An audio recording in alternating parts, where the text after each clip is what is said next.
Hello दोस्तों, good morning all of you. Welcome to our channel Dev right way education. मैं रोशन कुमार आप लोगों के लिए लेकर आया हूँ फिजिक्स का क्लास। तो मैं यहाँ पर आज आप लोगों के लिए फिजिक्स का चैप्टर यूनिट्स एंड मेजरमेंट का इम्पोर्टेंट ऑब्जेक्टिव क्वेश्चन लेकर आया हूँ और डेली आप लोग के लिए डेली कम से कम 10 से 11 क्वेश्चन या 12 क्वेश्चन इम्पोर्टेंट क्वेश्चन लेकर आऊँगा। और ये एक ऐसा क्वेश्चन होगा कि कोई ना कोई एग्जाम में किसी ना किसी एग्जाम में ये क्वेश्चन पूछा जा चुका है। तो मैं आपके लिए इम्पोर्टेंट क्वेश्चन और साथ में ऐसा क्वेश्चन लेकर आऊँगा कि जो किसी न किसी कंपटीशन एग्जाम में ये क्वेश्चन आया जा चुका है। ठीक है, तो जैसा कि आप देख रहे हैं अपने स्क्रीन में important MCQ question, important MCQ question. ठीक है, कौन सा चैप्टर के लिए? यूनिट्स एंड मेजरमेंट के लिए। कौन सा चैप्टर के लिए? यूनिट्स एंड मेजरमेंट के लिए। यूनिट्स एंड मेजरमेंट के लिए। तो चलते हैं हम लोग बिना टाइम को वेस्ट किए हुए आगे की तरफ पढ़ते हैं। और यकीन मानिए यहाँ पर मैं 10 क्वेश्चन दिया हूँ, वो देखने में 10 क्वेश्चन है, लेकिन जब मैं स्टार्ट करूँगा तो आपको पता चलेगा इस वीडियो का या इस लेक्चर का बेनिफिट क्या है।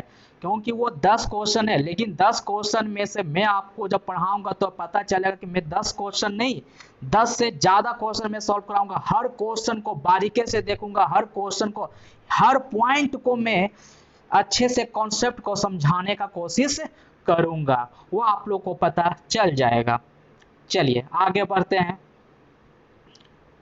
देखिए सबसे पहला क्वेश्चन, सबसे first question, the unit of power, the unit of power, the unit of power क्या होता है? यूनिट ऑफ पावर बताइए। Option number A hertz, option number B volts, option number C watt, या ऑप्शन नंबर डी, सॉरी यहाँ पर A B C कर लीजिए, miss थोड़ा सा हो गया है, यहाँ पर डी कर लीजिए।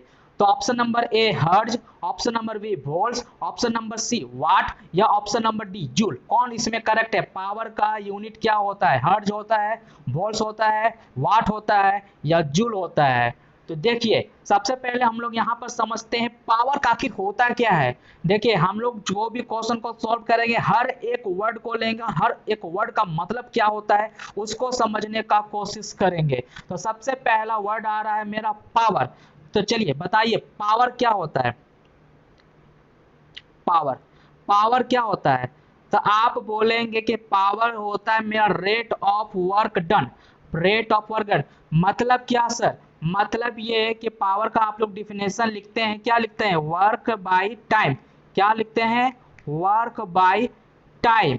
देखिए पावर और वर्क में अंतर क्या होता है? वर्क क्या होता है? वर्क का मतलब होता है कि आप किसी बॉडी में क्या किए, फोर्स लगाए, उस फोर्स के कारण क्या हुआ? बॉडी डिस्प्लेस्ड हुआ। क्या हुआ? बॉडी डिस्प्लेस्ड हो गया, जिसको आप क्या बोल देते थे? वर्क बोलते थे। क्या बोलते थे?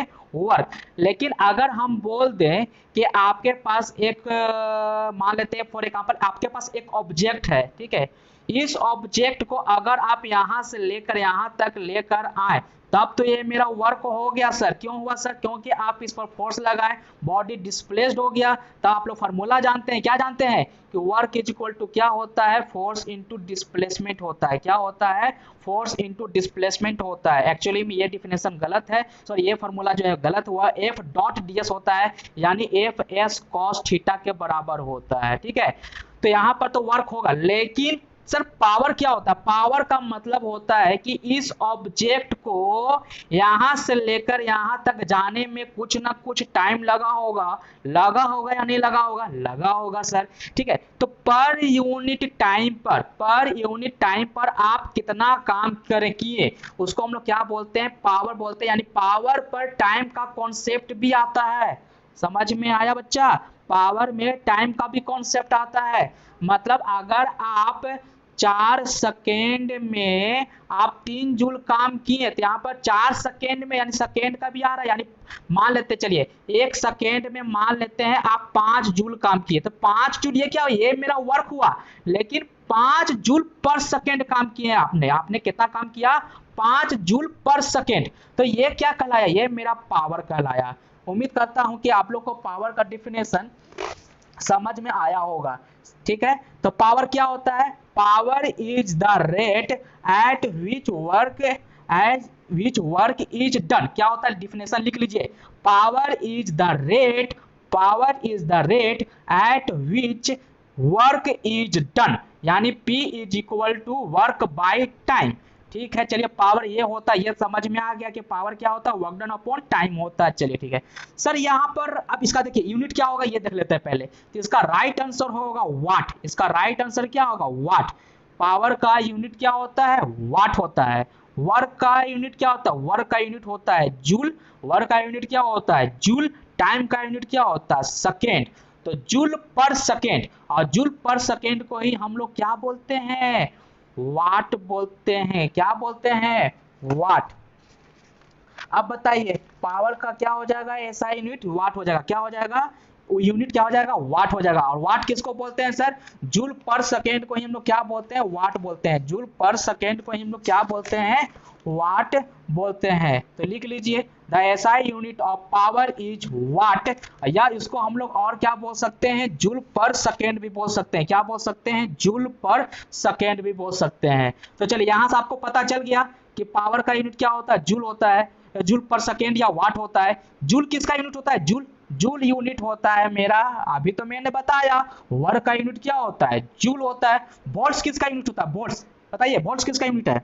वोल्ट्स किसका यूनिट होगा? वोल्ट्स यूनिट होता है पोटेंशियल का या वोल्टेज का बोल सकते हैं। वोल्टेज का मतलब समझते हैं? Electric potential. अब बहुत बच्चे लोग सोच रहे होंगे सर इलेक्ट्रिक पोटेंशियल क्या होता है, ये तो बता दीजिए इलेक्ट्रिक पोटेंशियल क्या होता है। तो देखिए बच्चों, इलेक्ट्रिक पोटेंशियल मैं समझाने का कोशिश करता हूँ। वेट एक सेकेंड। देखिए तो इलेक्ट्रिक पोटेंशियल क्या होता है, जैसा कि आप इलेक्ट्रिसिटी में पढ़े होंगे और इलेक्ट्रोस्टैटिक्स में एक टॉपिक भी आता है इलेक्ट्रिक पोटेंशियल। इलेक्ट्रिक पोटेंशियल का मतलब क्या होता है? मान लेते हैं ये मेरा एक चार्ज है, इस चार्ज को हम लोग बोलते हैं सोर्स चार्ज। क्या बोलते हैं? Source charge. अगर आप हमारे चैनल में नए आए हैं तो आप प्लीज इस चैनल को सब्सक्राइब कीजिए, क्योंकि मैं डेली आप लोग के लिए फिजिक्स का क्वेश्चन लेकर आऊंगा और इतना इंपॉर्टेंट क्वेश्चन होगा कि अगर आप मेरा क्लास को रेगुलर देखेंगे तो कंपटीशन में बहुत ही बेनिफिशियल आपको होने वाला है। और मैं जितना ज्यादा उम्मीद करूंगा, मैं 100% तो नहीं बोल सकता हूं, लेकिन कोशिश करूंगा 90% क्वेश्चन यहां से आ जाए, हमारे वीडियो से आ जाए, मैं ऐसा कोशिश करूंगा। ठीक है, तो मान लेता हूं कि सोर्स चार्ज ये है। अब इस सोर्स चार्ज का कुछ चार्ज मान लेता हूं Q। ठीक है, अब यहाँ पर इन्फिनाइट पॉइंट पर एक और चार्ज रखा हुआ है, वो मान लेता हूं +1 कूलाम के बराबर। और इस चार्ज को हम लोग बोलते हैं टेस्ट चार्ज। कौन सा चार्ज बोलते हैं सर? Test charge. देखिए अब होता क्या कि अगर इस टेस्ट चार्ज में, देखिए ये भी प्लस है और ये भी प्लस है, तो आपको पता है कि प्लस और प्लस एक दूसरे को क्या करेगा? रिपेल करने का कोशिश करेगा। करेगा या नहीं करेगा? क्योंकि दोनों सेम नेचर का है। दोनों जब सेम नेचर का होता है तो दोनों में क्या होगा? रिपेल होगा। रिपेल का मतलब क्या होता है? एक दूसरे से दूर भागने का कोशिश करेगा। ठीक है, अगर दोनों सेम नेचर का है तो चलो रिपेल करेगा। लेकिन सर अगर तो दोनों अगर अपोजिट नेचर का होता, मतलब एक प्लस होता और एक माइनस होता, उसमें क्या होता है? तो उसमें अट्रैक्शन होता है, उसमें क्या होता है? आकर्षण होता है। लेकिन इलेक्ट्रिक पोटेंशियल के केस में हम लोग दोनों यानी सोर्स चार्ज और टेस्ट चार्ज हम लोग दोनों क्या लेंगे? पॉजिटिव लेंगे। अब होता क्या है कि इस टेस्ट चार्ज को यानी +1 कूलाम चार्ज को या यूनिट चार्ज को बोल सकते हैं, इस सोर्स चार्ज तक लाने के लिए कुछ वर्क डन करना पड़ता, कुछ काम करना पड़ता। कैसा वर्क डन बोलेंगे? उस वर्क डन बोलेंगे सर नेगेटिव वर्क डन। कैसा काम करना पड़ता है सर? नेगेटिव वर्क डन करना पड़ता है। तो होता क्या है कि वो जो मेरा इन्फिनाइट में जो +1 कूलाम को जो चार्ज रखा हुआ था, उसको सोर्स चार्ज तक लाने के लिए जो मेरा वर्क डन होता है, जो मेरा काम होता है, उसी को क्या बोलते हैं? इलेक्ट्रिक पोटेंशियल बोलते हैं। और इसी इलेक्ट्रिक पोटेंशियल का यूनिट क्या होता है? वोल्ट होता है। समझ में आया? अरे समझ में आया? यहाँ पर एक क्वेश्चन है, लेकिन मैं यहाँ पर आपको 4 या 4 से 5 चीज बता रहा हूं, 5 चीज का कॉन्सेप्ट में दे रहा हूं आप लोग को। ठीक है, तो जूल समझ में आ गया सर, वोल्ट भी समझ में आ गया सर, वाट भी समझ में आ गया सर। अब हर्ट्ज। हर्ट्ज किसका यूनिट बच्चा? हर्ट्ज किसका यूनिट बताओ? देखिए हर्ट्ज यूनिट होता है फ्रीक्वेंसी का, किसका यूनिट होता है, फ्रीक्वेंसी का, हर्ट्ज यूनिट होता है फ्रीक्वेंसी। अब बात आता है सर ये तो बता दीजिए फ्रीक्वेंसी क्या होता है, ये तो बता दीजिए फ्रीक्वेंसी क्या होता है। तो देखिए फ्रीक्वेंसी क्या होता है, फ्रीक्वेंसी होता है जैसे यहाँ पर कॉन्सेप्ट आता है वेव का। जैसे आप क्या करते हैं, जैसे आप पानी पर अगर जैसे कोई पानी है, पानी में अगर आप कोई पत्थर डालते हैं तो देखते हैं इस तरह से बनता है वेव, बनता है ना, इस तरह से क्या बनता है, वेव बनता है, ठीक है। तो फ्रीक्वेंसी क्या होता है, नंबर ऑफ वेव पर सेकेंड, किसी एक पॉइंट पर नंबर ऑफ वेव पर सेकेंड, यानी एक सेकेंड पे कितना मेरा वेव पास किया उसी को क्या बोलते हैं, फ्रीक्वेंसी बोलते हैं। क्या बोलते हैं, फ्रीक्वेंसी। और इसी फ्रीक्वेंसी का यूनिट क्या होता है, हर्ट्ज। इसी फ्रीक्वेंसी का क्या होता है, हर्ट्ज। तो फ्रीक्वेंसी का आप डेफिनेशन लिखना चाहे तो लिख सकते हैं, मैं बोल रहा हूं आप कॉपी में लिखिए, the number of waves, the number of waves that passes a fixed point, that passes a fixed point in unit time। Hindi वाले बच्चे भी लिख सकते हैं कि पर यूनिट समय में या प्रति समय में वेव की संख्या, यानी वेव की संख्या लिख सकते हैं। वेव का हिंदी क्या होता है, तरंग। तरंग की संख्या को क्या बोलते हैं, फ्रीक्वेंसी बोलते हैं। और फ्रीक्वेंसी का हिंदी होता है क्या, किसी को पता है फ्रीक्वेंसी का हिंदी क्या होता है, तरंग दैर्घ्य। क्या होता है, तरंग दैर्घ्य। तो लिख लीजिए फ्रीक्वेंसी का हिंदी क्या होता है, तरंग दैर्घ्य। तो सिंपल सा डेफिनेशन है, the number of waves that passes a fixed point in unit time is called frequency. और वन यहाँ पर हर्ट्ज, जिसका यूनिट क्या होता है, हर्ट्ज। और वन हर्ट्ज का मतलब क्या होता है, वन हर्ट्ज का मतलब होता है सर 1 साइकिल पर सेकेंड। क्या होता है, 1 साइकिल पर सेकेंड, 1 साइकिल पर सेकेंड। मैं लिख देता हूं, अगर 1 हर्ट्ज का मतलब होता है 1 साइकिल पर सेकेंड। आप बोलोगे सर 1 साइकिल का मतलब क्या होता है, तो देखिए 1 साइकिल का मतलब ये होता है, जैसे मैं मान लेता हूं, इसको मैं साफ कर लेता हूं, इरेज कर लेता हूं, इरेज कर लेता हूं। देखिए इसका मतलब ये होता है, जैसे मेरा मान लेता है एक वेव ले लेते हैं, क्या ले लेते हैं, वेव। तो वेव का जो फिगर होता है ना, कुछ इस तरह का क्या हो गया, मेरा वेव हो गया। क्या हो गया, वेव हो गया, ठीक है। ये वाला मेरा कहलाता है, पता ही होगा, ट्रफ। और इसको क्या बोलते हैं, क्रेस्ट। और दोनों के बीच का लेंथ को क्या बोलते हैं, एम्पलीट्यूड बोलते हैं। चलिए ठीक है, ये हमको अभी पढ़ना नहीं है, बाद में बताऊंगा, बात का चीज है। हम लोग यहाँ पर समझना चाहते हैं कि सर साइकिल का मतलब क्या होता है। ये जो बोल रहे हैं आप 1 साइकिल पर सेकेंड, और इसी को फ्रीक्वेंसी बोलते हैं। तो देखो होता क्या है कि जैसे ये पॉइंट यहाँ पर है, इस पॉइंट को, यानी ये वाला जो लाइन है, इस लाइन को पहुंचने में अगर पूरा साइकिल अगर कंप्लीट करना चाहे ना, तो ये वाला पूरा 1 साइकिल हो गया। ये क्या हो गया, 1 साइकिल हो गया, हुआ ना। ये पूरा का पूरा ये आधा साइकिल, फिर से आधा साइकिल, तो इसको क्या बोल देंगे, 1 साइकिल बोल देंगे। एक साइकिल कंप्लीट कर लिया, इसको क्या बोलेंगे, 1 साइकिल। अगर ये 1 साइकिल जो है प्रति सेकेंड में, अगर 1 सेकेंड में 1 साइकिल वो चल गया, यानी 1 सेकेंड में ये जो पॉइंट है ना, वो यहां से कहां चला गया, यहां पर चला गया, तो इस तरह को क्या बोलते हैं, 1 हर्ट्ज बोलते हैं। और 1 हर्ट्ज यानी हर्ट्ज यहां पर किसका यूनिट होगा, ये हर्ट्ज यूनिट होता है फ्रीक्वेंसी का। किसका यूनिट होता है, फ्रीक्वेंसी का। चलिए तो ये क्वेश्चन कंप्लीट हुआ। अब हम लोग आगे की तरफ बढ़ते हैं। चलिए नेक्स्ट क्वेश्चन की तरफ आते हैं। नेक्स्ट क्वेश्चन क्या है, नेक्स्ट क्वेश्चन है the SI unit of electrical, sorry the electrical resistivity of a conductor. SI unit of electrical resistivity of conductor. तो यहां पर आ रहा है इलेक्ट्रिकल रेजिस्टिविटी। तो क्या होता है सर इलेक्ट्रिकल रेजिस्टिविटी, जैसा कि आप सबसे पहले आपको समझना होगा रेजिस्टेंस। रेजिस्टेंस का मतलब क्या समझते थे, रेजिस्टेंस का मतलब होता था सर कि कोई अगर कंडक्टर है, इस कंडक्टर में अगर मेरा करंट फ्लो हो रहा है, तो इस करंट के मोशन को रोकने का काम जो करता है ना, वो कौन करता है, रेजिस्टेंस करता है। कौन करता है, रेजिस्टेंस करता है। तो इसी तरह से सर इलेक्ट्रिकल रेजिस्टिविटी जो होता है वो क्या होता है, वो प्रॉपर्टी होता है। कैसा प्रॉपर्टी, प्रॉपर्टी होता है किसका, मटेरियल का सर, कि वो मटेरियल जो है वो कितना मतलब कि हार्ड तरीके से, कितना स्ट्रॉन्ग तरीके से वो करंट के फ्लो को रोक सकता है, इसी को बोलते हैं सर इलेक्ट्रिकल रेजिस्टिविटी। तो इलेक्ट्रिकल रेजिस्टिविटी क्या एक तरह का प्रॉपर्टी है, एक तरह का क्या है प्रॉपर्टी है। और ये क्या बताता है सर, ये बताता है कि कितना स्ट्रॉन्ग यानी कितना ताकत के साथ, कितना एनर्जी के साथ वो करंट को रोकने का कोशिश कर रहा है, करंट को रोकने का कोशिश कर रहा है। और इसका फार्मूला होता है, इसको डिनोट करते हैं रो से, और रो इज इक्वल टू होता है R A by L. Rho is equal to क्या होता है आर ए बाई एल, जहां रो का मतलब होता है सर रेजिस्टिविटी, आर का मतलब होता है रेजिस्टेंस, ए का मतलब होता है एरिया, और एल का मतलब होता है लेंथ। तो रेजिस्टिविटी का फार्मूला क्या होता है आर ए बाई एल, और इसी से हम लोग डेराइव करेंगे कि इसका यूनिट क्या होगा। और कंडक्टर, आपको उम्मीद करता हूं कि कंडक्टर आपको पता होगा कि कंडक्टर आखिर क्या होता है। तीन तरह का होता है, कंडक्टर होता है, इंसुलेटर होता है और एक सेमी कंडक्टर होता है। और उम्मीद करता हूं कि कंडक्टर का मतलब क्या होता है आपको पता होगा, इंसुलेटर का मतलब क्या होता है आपको पता होगा। अगर नहीं पता होगा तो मैं आगे वाला क्लास में आपको सारा चीज क्लियर करूंगा, आप टेंशन ना लो, मैं सारा का सारा कॉन्सेप्ट क्लियर करूंगा। लेकिन मैं चाहता हूं कि मैं 10 क्वेश्चन में मैं इतना टाइम नहीं ले लूं कि आप लोग बोर हो जाए, ठीक है। चलिए तो हम लोग स्टार्ट करते हैं। चलिए, तो रेजिस्टेंस का यूनिट क्या होगा बच्चा, रेजिस्टेंस का सर यूनिट ओम होता है। ये क्या एरिया, एरिया का यूनिट क्या होगा मीटर स्क्वायर हो जाएगा सर।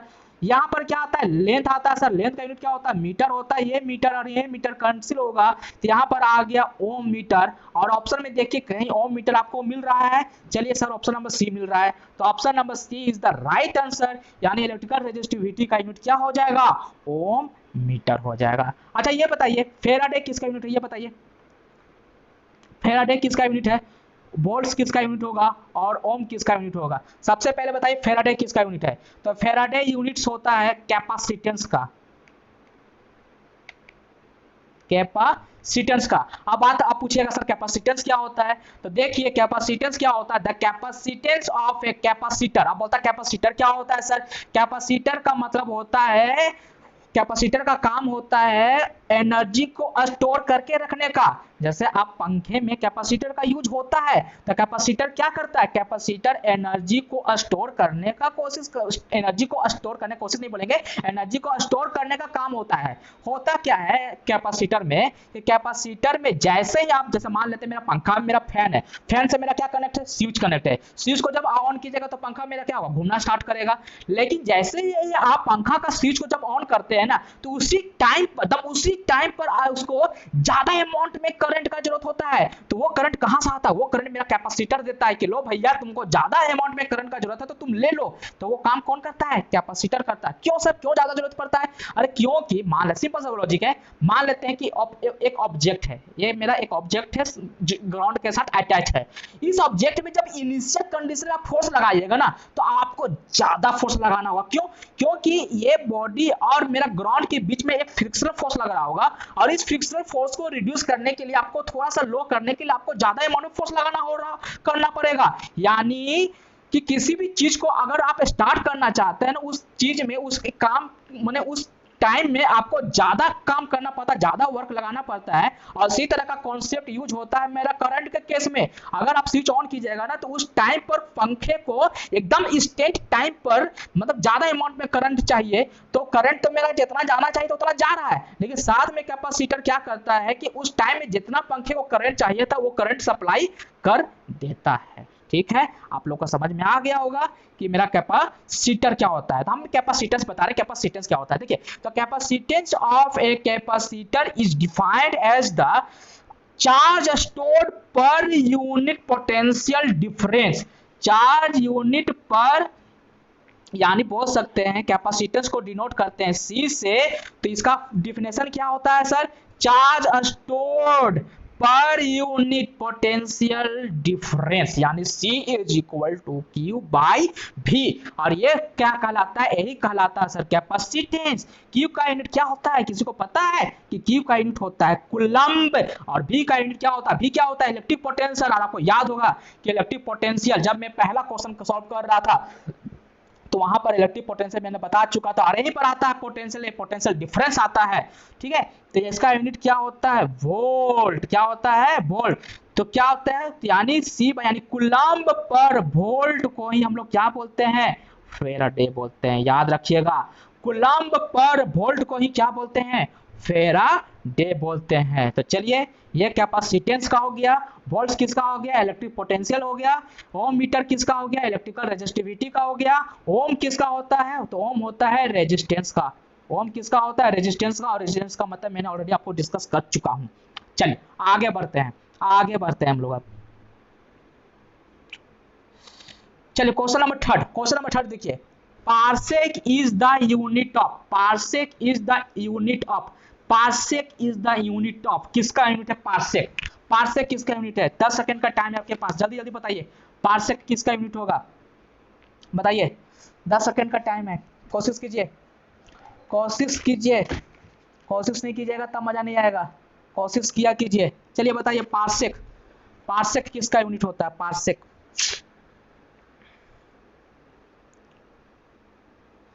चलिए, जो ऑप्शन नंबर ए मार रहे हैं उसका राइट आंसर है, उसका राइट आंसर है। तो पार्सेक यहाँ किसका यूनिट होता है बच्चा, डिस्टेंस का यूनिट होता है। किसका यूनिट होता है पार्सेक, डिस्टेंस का। किसका, डिस्टेंस का।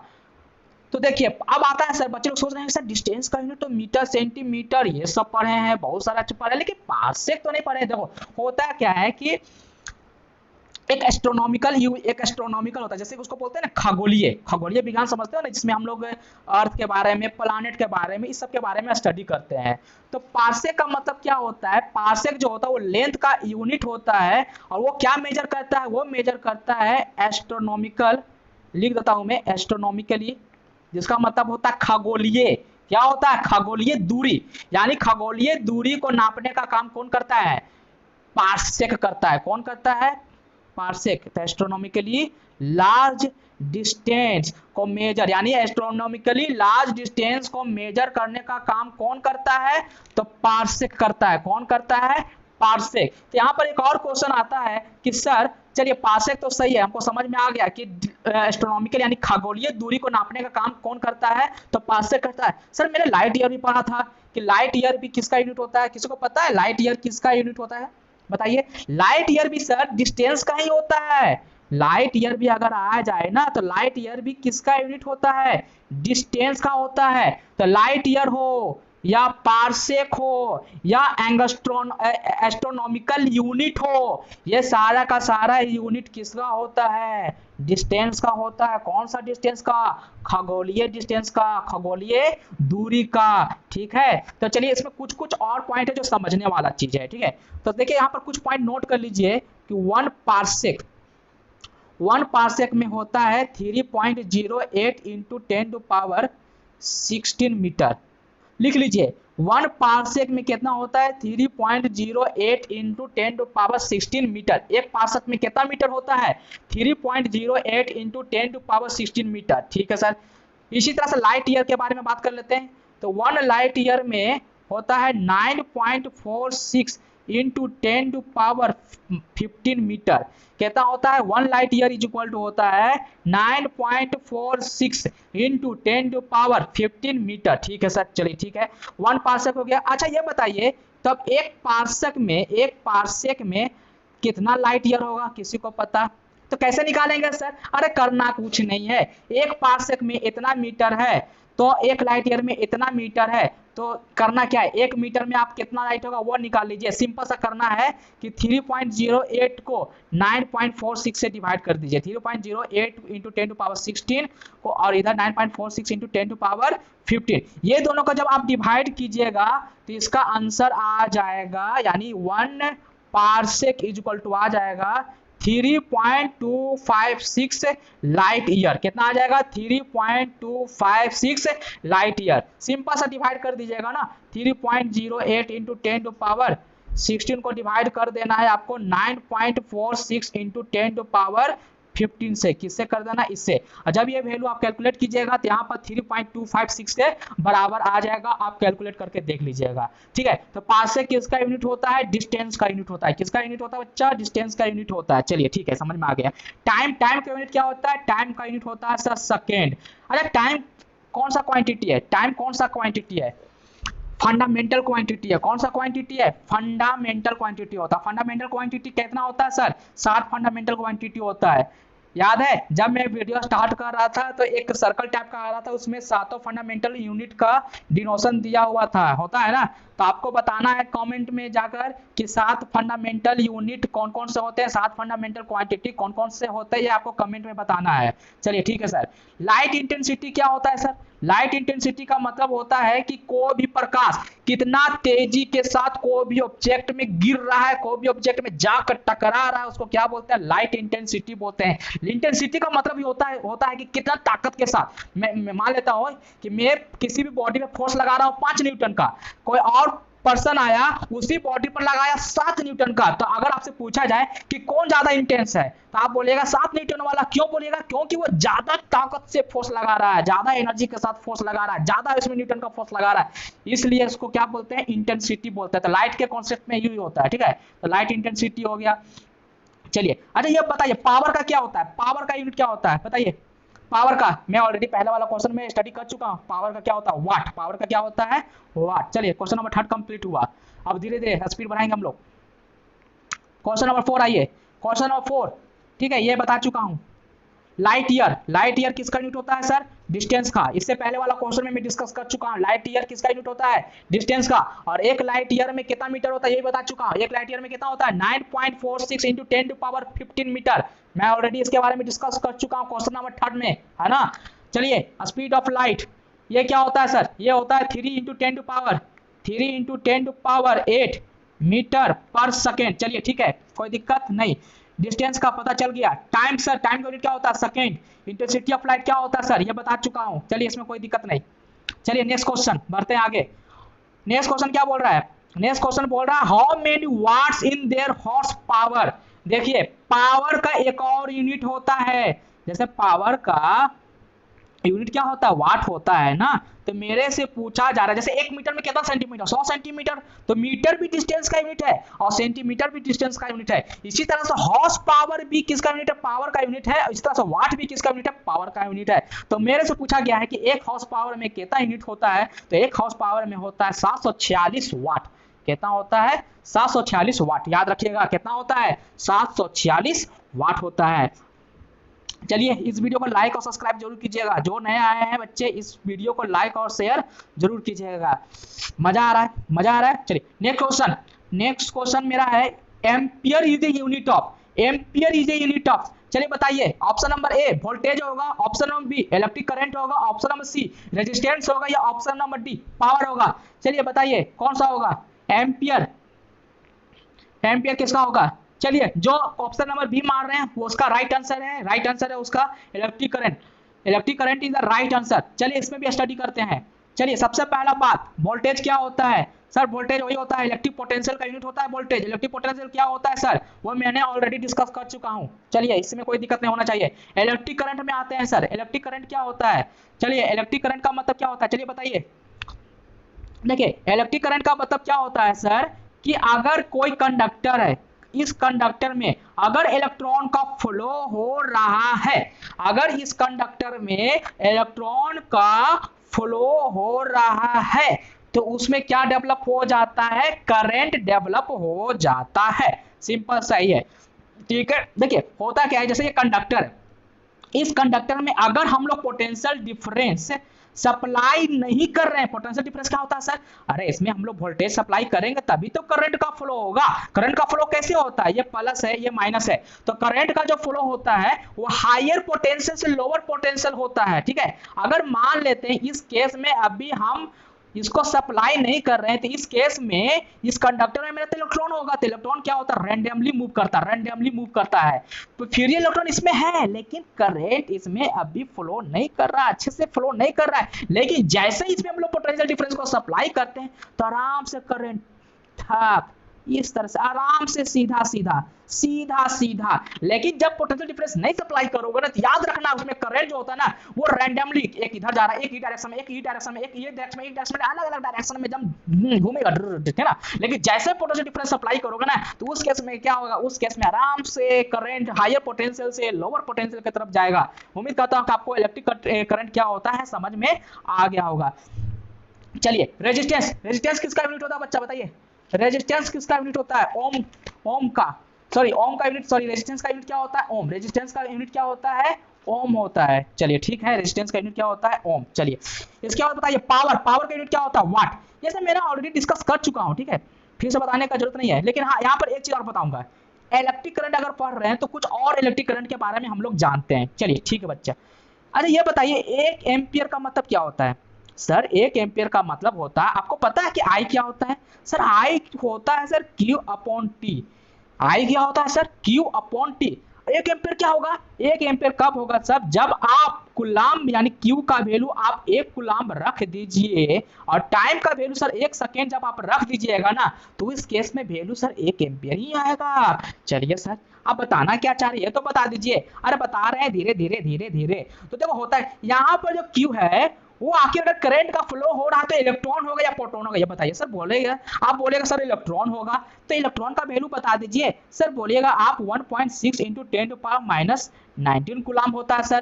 तो क्या बताना चाह रहे हैं सर, चलिए ये तो बता दीजिए। अरे बताना ये चाहते हैं कि अगर कोई कंडक्टर है तो उस कंडक्टर में एक सेकेंड में कितना नंबर ऑफ इलेक्ट्रॉन फ्लो कर रहा होगा। जैसे बच्चा, जैसे ये कंडक्टर है ना, तो इस कंडक्टर में अगर इलेक्ट्रॉन का फ्लो हो रहा है तो पर सेकेंड में, प्रति सेकेंड में कितना अमाउंट में तुम्हारा इलेक्ट्रॉन फ्लो हो रहा होगा। बहुत ही मजेदार क्वेश्चन है, ठीक है। तो करेंगे कैसे सर, अरे पता है क्वांटिजेशन ऑफ चार्ज, किसी को पता है क्वांटिजेशन ऑफ चार्ज होता है प्लस माइनस एन ई के बराबर।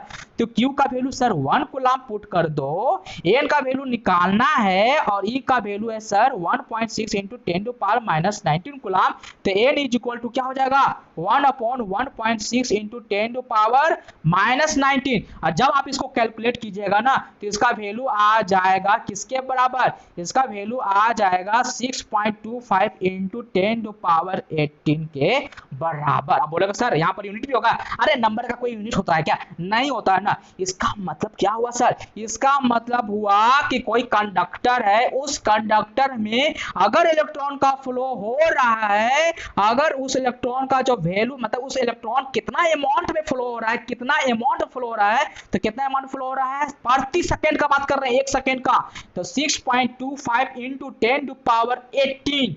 समझ में आया, समझ में आया। चलिए नेक्स्ट क्वेश्चन की तरफ आगे बढ़ते हैं। नेक्स्ट क्वेश्चन,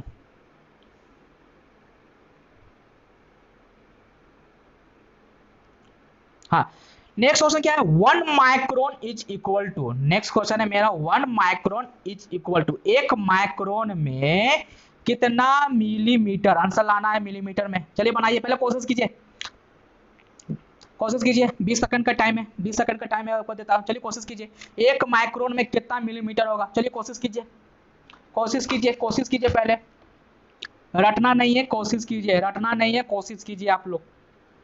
1 माइक्रोन में कितना मिलीमीटर होता है ये आपको फाइंड आउट करना है। सबसे पहले मैं आप लोग को बता देता हूं कि 1 माइक्रोन में 10⁻⁻6 मीटर होता है I think.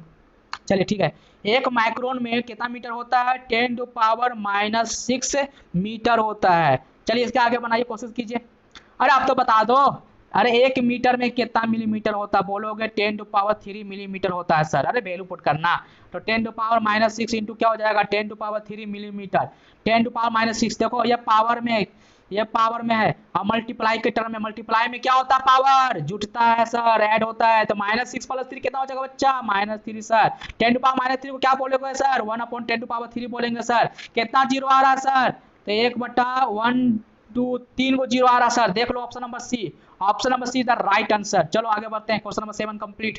Question number 8, pascal is the unit of measuring. Pascal किसका यूनिट होता है बता दो, पास्कल किसका यूनिट होता है, किसको मेजर करते हैं पास्कल से, ये बताओ। पास्कल, पास्कल, रास्कल नहीं, रास्कल नहीं, पास्कल, पास्कल, पास्कल, बता बता बता, पास्कल किसका यूनिट होगा बता दीजिए।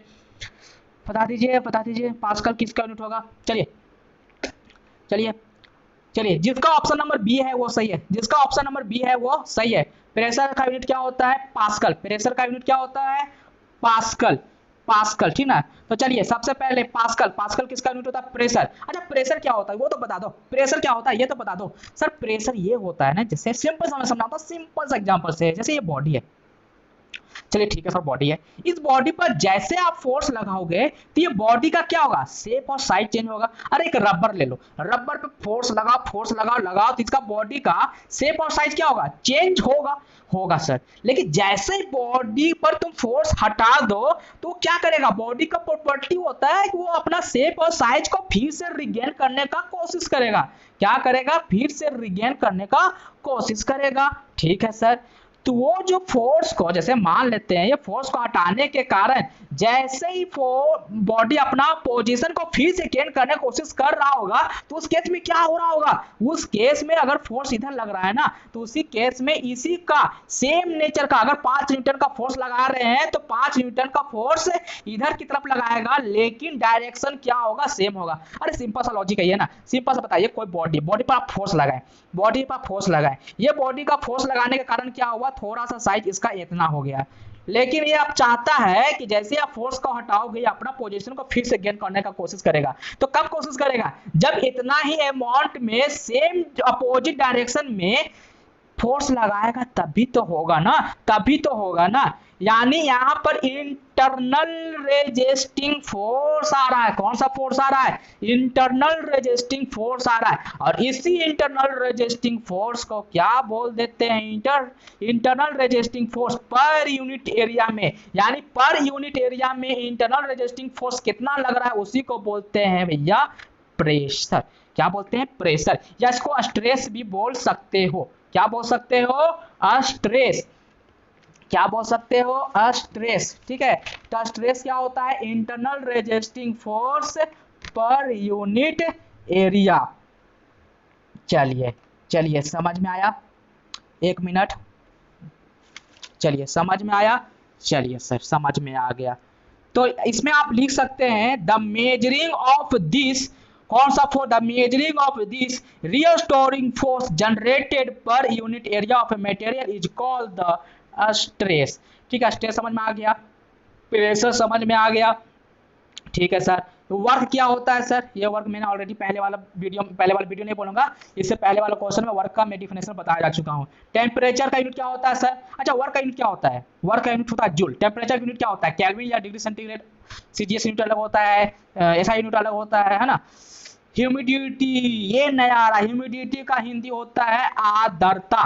प्रेशर, अच्छा वर्क का हिंदी क्या होता है, कार्य। टेम्परेचर का हिंदी क्या होता है, तापमान। प्रेशर का हिंदी क्या होता है, दाब। ठीक है, ह्यूमिडिटी का हिंदी क्या होता है, आर्द्रता।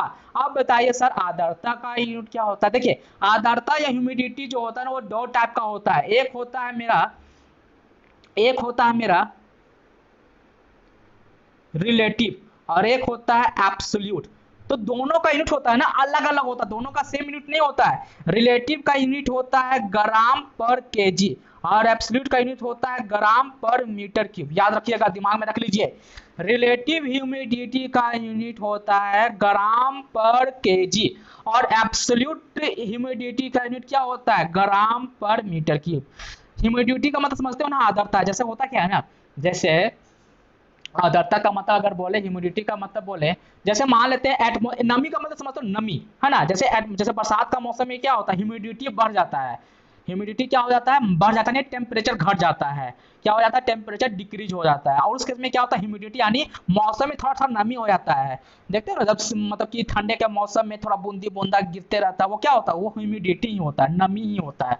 तो सिंपल समझिए, ह्यूमिडिटी का मतलब आर्द्रता या नमी होता है, आर्द्रता या नमी होता है। चलिए नेक्स्ट क्वेश्चन की तरफ आगे बढ़ते हैं, इसमें और कोई जाने वाला बात नहीं है। Next question, the smallest unit of the length क्या होगा, माइक्रोन होगा या फेर्मीमीटर होगा, एंगस्ट्रॉम होगा या नैनोमीटर होगा। चलिए बताइए, 10 सेकंड का टाइम है, चलिए बताइए, the smallest unit of the length क्या होगा, बताइए बताइए। सबसे पहले तो आपको पता होना चाहिए कि एक माइक्रोन में कितना मीटर होता है, एक फेरोमीटर में कितना मीटर होता है, एक एंगस्ट्रॉम में कितना मीटर होता है, एक नैनोमीटर में कितना मीटर होता है, तभी आप बता सकते हैं कि स्मॉलेस्ट यूनिट ऑफ लेंथ क्या होगा। तो देखिए, एक माइक्रोन में कितना मीटर होता है सबको पता होगा, 10⁻⁻6 होता है। एक फेर्मी मीटर में कितना होता है ये बता दीजिए, एक फेर्मी में कितना होता है, ये होता है 10⁻⁻15। ठीक है सर। एक एंगस्ट्रॉम में क्या होता है, 10⁻⁻10 होता है। इसके बाद क्या बता, एक नैनोमीटर में क्या होता है, 10⁻⁹। आप तो बता सकते हैं, अरे आप तो बता दीजिए कौन राइट आंसर होगा। क्वेश्चन नंबर 9 का राइट आंसर कौन होगा, स्मॉलेस्ट यूनिट कौन हो सकता है, बताइए। अरे 10⁻⁻15 होगा। कौन हो जाएगा 10⁻⁻15? क्यों सर? अरे 10⁻⁻15 सबसे कम है ना जी। अब बोलो सर पावर 15 है, इधर पावर 6 है, इधर पावर 10 है।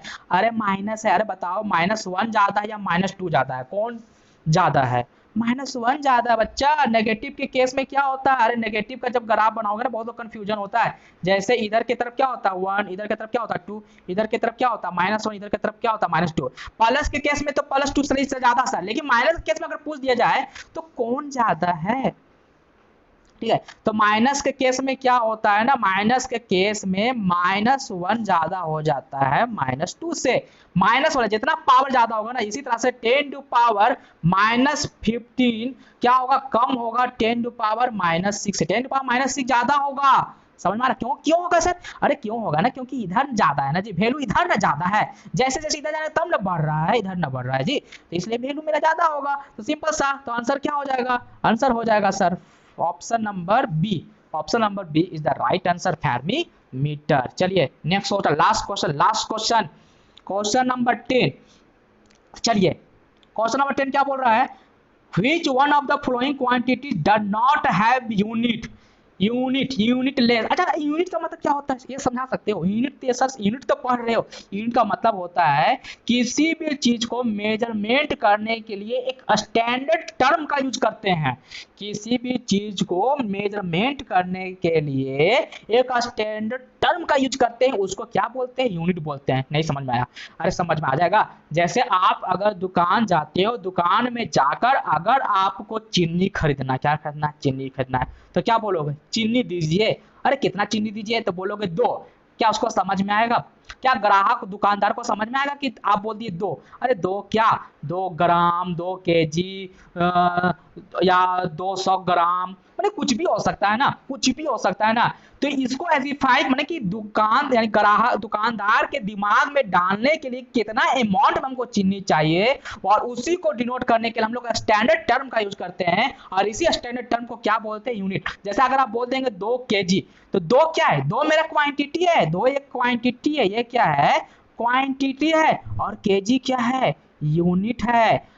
और ये एम, ये किसका यूनिट है, मास का। ये किसका यूनिट है, मास का। तो ये मास कहलाता है फिजिकल क्वांटिटी। क्या कहलाता है, फिजिकल क्वांटिटी। तो फिजिकल क्वांटिटी क्या होता है, फिजिकल क्वांटिटी एक ऐसा क्वांटिटी है जिसको आप मेजर कर सकते हो, जिसको आप माप सकते हो, जिसको आप नाप सकते हो, उसको क्या बोलते हैं, फिजिकल क्वांटिटी बोलते हैं। ठीक है, समझ में आया, समझ में आया सबको? ठीक है, चलिए चलिए हम लोग आगे चल गए थे। चलिए तो इसमें क्या यूनिट होगा, स्ट्रेस। अरे स्ट्रेस का यूनिट तो बता चुका हूँ। स्ट्रेस क्या होता है sir, internal resisting force per unit area, यानी इसका यूनिट क्या हो जाएगा, न्यूटन पर मीटर स्क्वायर, यानी इसका यूनिट होता है। प्रेशर, प्रेशर का यूनिट क्या होता है, मैंने बता चुका, इधर पास्कल, बार, पास्कल या बार, बहुत सारा यूनिट होता है। चलिए हटाइए। स्ट्रेन, अच्छा स्ट्रेन क्या होता है ये तो बता दीजिए सर, तभी तो पता चलेगा। अरे स्ट्रेन होता है, स्ट्रेन होता है change in length bye original length. ये ओरिजिनल है और ये चेंज है, चेंज इन लेंथ। अच्छा यार ये फॉर्मूला या तो चेंज इन डायमेंशन भी बोल सकते हो, जरूरी नहीं है लेंथ ही, change in dimension by original dimension भी बोल सकते हो। डायमेंशन क्या होता है, अरे लेंथ, ब्रेथ, हाइट, कुछ भी आ जाए, वो सारा डायमेंशन ही होता है। तो change in dimension by original dimension क्या होता है, स्ट्रेन होता है। ठीक है सर, समझ में आया। तो डायमेंशन यानी अगर लेंथ आ गया तो लेंथ का यूनिट क्या हो जाएगा, मीटर। यहाँ भी लेंथ आ रहा है मीटर, मीटर बाय मीटर कट गया, खत्म हो गया, यानी स्ट्रेन का कोई यूनिट नहीं है, इसलिए सी इज द राइट आंसर हो जाएगा। यानी स्ट्रेन का कोई यूनिट नहीं होता है, इसका कोई डायमेंशन भी नहीं होता है, जिसका यूनिट नहीं होता है उसका डायमेंशन भी नहीं होगा, इसलिए स्ट्रेन डायमेंशन लेस भी होता है और यूनिट लेस भी होता है। फोर्स, फोर्स का यूनिट सबको पता होगा, न्यूटन। फोर्स का यूनिट क्या होता है, न्यूटन होता है। फोर्स क्या होता है, किसी भी बॉडी पर आप अगर एक्सटर्नल कोई एजेंसी लगाओगे, एक्सटर्नल कोई मतलब कि किसी भी तरह का इफेक्ट लगाओगे, उसके कारण बॉडी का अगर शेप चेंज होने का कोशिश करे, साइज में आने का कोशिश, अलग साइज में आने का कोशिश करे, या पोजीशन में अलग पोजीशन में आने का कोशिश करे, इस तरह को क्या बोलते हैं, ये जिसके कारण होता है उसको क्या बोलते हैं, फोर्स बोलते हैं। फोर्स का मतलब ये नहीं होता है कि किसी बॉडी में तुम लगा दो वो चीज फोर्स है, वो उसका डायरेक्शन चेंज हो जाएगा, उसका डिप्लेसमेंट हो जाएगा। अगर नहीं चेंज हो रहा तो क्या वो फोर्स नहीं कहलाता है, कहलाता है। तो मतलब ये होता है कि फोर्स में अगर फोर्स लगाने के कारण अगर डायरेक्शन में अगर इसका डायरेक्शन चेंज होने का कोशिश भी अगर कर रहा है ना, तभी फोर्स। अगर कोई दीवार में तुम धक्का लगा दो दीवार पर, तो दीवार का डायरेक्शन तो चेंज नहीं हो रहा ना, दीवार का पोजीशन तो चेंज नहीं हो रहा ना, दीवार का शेप चेंज नहीं हो रहा ना, दीवार का साइज भी तो चेंज नहीं हो रहा है, फिर भी क्या बोलते हैं कि हम लोग फोर्स लगाए हैं। लेकिन कोशिश तो कर रहा होगा ना दीवार, लेकिन क्या होता है, डिफॉर्म हो जाता है, वो अपना पोजीशन को फिर से अपना इतना जल्दी से रिगेन हो जाता है ना कि आपको पता ही नहीं चलता है। ठीक है, तो चलिए क्वेश्चन नंबर 10 कंप्लीट।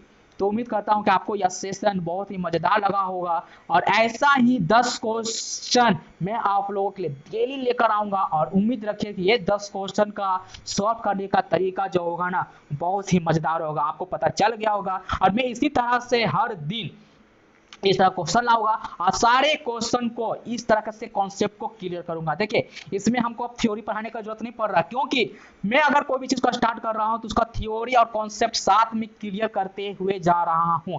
तो अगर आप मेरा एमसीक्यू ऑब्जेक्टिव क्वेश्चन को ध्यान से देखिएगा, तो मैं विश्वास दिलाता हूं कि आपको मतलब कि आपका साथ में नोट्स भी बनते चल जाएगा। ठीक है, मैं इसी तरह से चैप्टर बाय चैप्टर लेकर आऊंगा, और कुछ दिनों के बाद मैं रैंडमली क्वेश्चन भी लेकर आऊंगा। तो ठीक है बच्चों, आज के लिए बस इतना ही। Thank you, bye bye.